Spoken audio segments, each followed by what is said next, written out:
Hi, ang papakita ko sa inyo ngayon kakaibang money trick. Nakita ko to kay Jeffrey Tam. So, isa siya sa mga iniidolo kong close-up magician dito sa Pilipinas. Sana balang araw maging ka-member ko din siya. So, papakita ko sa inyo, no? Meron ako rito 20 pesos. Di ba? 20 pesos. So, gawin natin, fold lang natin siya. Fold natin. Fold natin. Fold natin. Okay?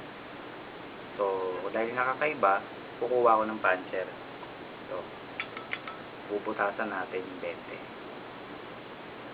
Okay?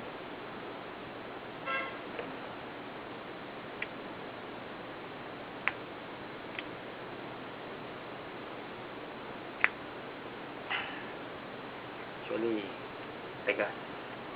Hirap putas. Check nga natin kung nabutas na. Check natin. Ayan.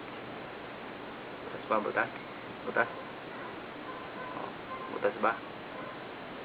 So, gagawin natin, tatanggalin natin yung butas.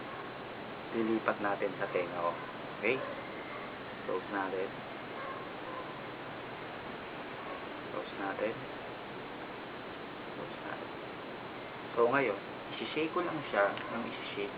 Pag sinake ko yan, mawawala yung butas. Yan. Ngayon, ito na yung butas. Lalagay ko sa tenga ko. At papakita ko na sa inyo na nawala ang butas. Check nyo. Wala na siya. Nawala. Kaso, yung butas, kailangan ibalik natin sa 20. Ito. Babalik ko dito at padadaanin natin siya. Ilalagay ko sa isang kanto.